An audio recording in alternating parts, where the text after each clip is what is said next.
सफेद बछड़े पर तेंदुए का हमला। लीला नाम की गाय ने एक प्यारे से बच्चे को जन्म दिया था। वो दूध के जैसे सफेद था। उसका सफेद रंग दूर से ही चमकता था। वो बहुत ही मासूम और प्यारा था।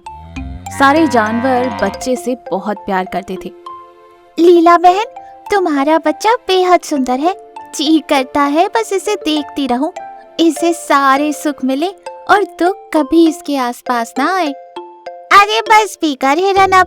लीला बहन, छोटू को काला टीका लगा कर रखो, जानवरों की नजर लग सकती है। बंदर भाई, जानवरों का तो ये प्यार है। प्यार करने वालों से कभी बुरी नजर नहीं लगती। वैसे आप सबका बहुत बहुत धन्यवाद मेरे बेटे को प्यार और आशीर्वाद देने के लिए। जंगल में एक बहुत बड़ा तालाब था। उस तालाब की वजह से जंगल में 2 हिस्से हुए थे। एक दिन की बात है, लीला छोटू को लेकर तालाब में पानी पीने गई। आसपास कोई खतरा नहीं था, इसीलिए वो दोनों सुकून से पानी पी रहे थे। पर तालाब के दूसरी ओर एक तेंदुआ भी पानी पी रहा था। अरे, ये तालाब के किनारे सफेद सफेद क्या चमक रहा है? तेंदुआ अपनी तेज नजरों से तालाब के दूसरी ओर देखता है तो उसे छोटू दिखाई देता है। छोटू उसे भा जाता है। उसके मुंह में पानी आता है। गाय का सफेद बच्चा, इसे खाने में तो बड़ा मजा आएगा। ये तो मेरी आंखों में बस गया है। ऐसा शिकार हमेशा नहीं मिलता। तेंदुआ पानी पीते हुए बच्चे को घूरता रहता है। लीला भी तेंदुए को देख लेती है। वो उसकी नजर को पहचान जाती है। ये दुष्ट तेंदुआ मेरे बच्चे को ऐसे क्यों घूर रहा है? इसकी नीयत ठीक नहीं लग रही। कोई हादसा होने से पहले यहाँ से जल्दी निकलना होगा। ये सोचकर लीला छोटू को लेकर वहाँ से चली जाती है। इधर तेंदुए को अब हर जगह बस छोटू ही दिखाई दे रहा था। वो चैन से नहीं जी पा रहा था, इसलिए वो एक दिन लीला के जंगल में घुस जाता है। वो वहाँ बस छोटू को ही ढूंढ रहा था।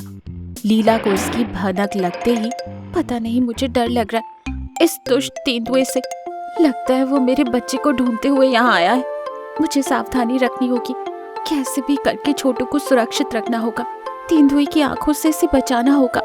लीला हर बार तेंदुए की नजर से अपने बच्चे को बचा नहीं सकती थी, इसीलिए एक दिन लीला बच्चे को लेकर गांव जाने का सोचती है। लीला छोटू को लेकर गांव जा रही थी कि रास्ते में बंदर मिलता है। अरे लीला बहन, कहाँ जा रही हो? और ये तुम्हारे चेहरे पर डर क्यों नजर आ रहा है? बंदर भाई, वो तेंदुआ जंगल में घुसा है।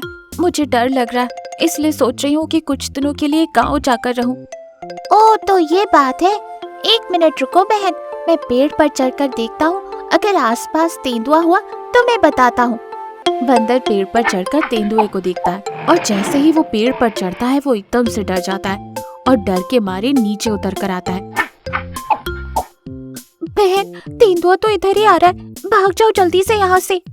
ये सुनकर लीला छोटू को लेकर वहाँ से भागने लगती है, पर तेंदुआ उन दोनों को देख लेता है और वो अपनी रफ्तार तेज कर देता है और दोनों को पकड़ लेता है। कहाँ भाग रही है लीला? मेरी तेज रफ्तार से बचना मुश्किल है। क्या बिगाड़ा इस बच्चे ने तुम्हारा? तेंदुआ इतना मासूम और प्यारा है मेरा छोटू, तुम इसका शिकार करने यहाँ आ गए। चला जा यहाँ से, नहीं तो। तब तेंदुआ लीला की बात को अनसुना कर देता है। उसे तो बस किसी भी हालत में छोटू का शिकार करना था। तेंदुआ जैसे ही छोटू पर हमला करने जाता है, लीला उसे रोक देती है। लीला पूरी ताकत लगाकर तेंदुए को अपने बच्चे से दूर रखती है। उन दोनों में लड़ाई चल रही थी कि इतने में लीला का पैर पत्थर से टकरा जाता है और वो नीचे गिर जाती है। उस वक्त वो खड़ी नहीं हो पा रही थी। क्या हुआ लीला? जरा खड़ी होकर तो बता। अब मैं आसानी से तेरे बच्चे का शिकार करूंगा। लीला रोते हुए कहती है, देखो तेंदुआ, मैं घायल हो चुकी हूँ। अब तू मुझे जान से मार दे, मुझे कोई परवाह नहीं, पर मेरे छोटे बच्चे को छोड़ दे। रहम कर उस पर, मैं तुम्हारे सामने विनती करती हूँ तेंदुआ।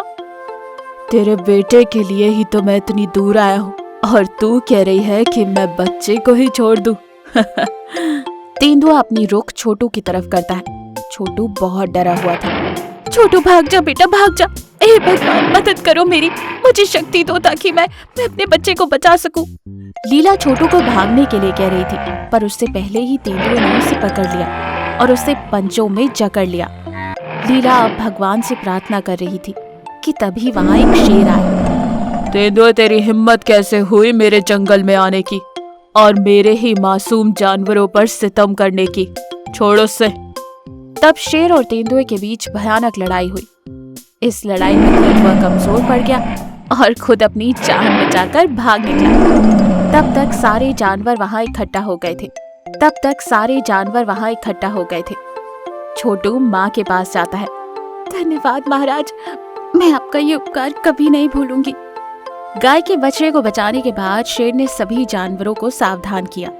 लीला के पैर का इलाज शुरू हो जाता है और इस तरह लीला का बच्चा तेंदुए के हमले से बच जाता है। इस कहानी से हमें ये सीख मिलती है कि ताकत और बहादुरी से मुश्किलों को हराया जा सकता है।